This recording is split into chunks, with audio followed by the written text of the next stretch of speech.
बताते हैं कि एज अ फिजियोथेरेपिस्ट हम इसके अंदर क्या किरदार अदा करते हैं। देखिए, फिजियोथेरेपी का इसके अंदर बहुत क्रूशियल किरदार है। फर्स्ट प्राइमरी पे इसका डायग्नोसिस होता है, डायग्नोसिस में डिफरेंट टेस्टिंग की जाती हैं। वो जो है वो प्राइमरी जब डायग्नोज हो जाता है तब हमारे पास वो पेशेंट आता है फॉर फिजियोथेरेपी। अब ये बच्चा जो हमारे पास आया, बेसिकली इसकी भी सवेयर जॉइंट स्वेलिंग थी और इसको शदीद पेन था। पेन के साथ इसकी वॉक भी नहीं हो रही थी। तो हमने इसको मैनेज किया। हमने सबसे पहले जो हमारे पास हीमोफीलिया सेंटर में बच्चे आते हैं या बड़े आते हैं, उनको पहले फैक्टर्स लगते हैं ताकि उनकी ब्लीडिंग जो है वो रुके। उसके बाद वो फिजियोथेरेपी के लिए आते हैं। अब हमने जब इनकी ब्लीडिंग मैनेज हो गई है, अब हमने इनके जॉइंट को बेहतर करना है। उसके लिए हम इनको अल्ट्रासोनिक थेरेपी देते हैं। उससे क्या होता है, जॉइंट की स्वेलिंग कम होती है, इन्फ्लेमेशन कम होती है। साथ में हमने इनकी मैनेज करनी होती है मजीद ब्लीडिंग ना होना।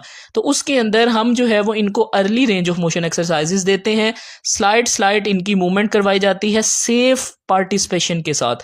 और इसके बाद बच्चों को या इनके केयर गिवर्स को एजुकेट किया जाता है कि आपने ज़्यादा वॉक नहीं करनी, अभी फ़िलहाल अपनी सिर्फ जो एक्सरसाइजेज आपको बताई जा रही हैं वही आपने करनी है ताकि इनकी फ्लेक्सिबिलिटी बेहतर हो। अब ये स्टार्ट में आप जॉइंट देख रहे थे कि ये जॉइंट बहुत ज़्यादा स्वेल हुआ था और इसकी इन्फ्लेमेशन बहुत ज़्यादा बढ़ी हुई थी।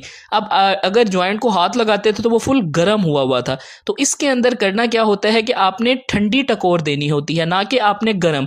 तो हमने इनको जो है वो मॉइस्ट हीट दी। हमने जो कपड़ा है मॉइस्ट वाला उसको लेकर उसको गीला किया। गीला करने के बाद हमने जो है वो इसके ऊपर लपेट के हमने फिर स्लाइड इनको मॉइस्ट हीट दी ताकि जॉइंट नरम हो, जॉइंट की फ्लेक्सिबिलिटी बेहतर हो। उसके बाद हमने एक्सरसाइज मॉडिफिकेशन की और उसके बाद बच्चों की जो बच्चे हैं उनकी प्रोप्रियोसेप्टिव ट्रेनिंग करवाते हैं ताकि उनका बैलेंस सही रहे, कोऑर्डिनेशन बेहतर रहे। तो इससे क्या होगा कि उनकी एक तो मजीद इंजरी के चांसेस कम होंगे।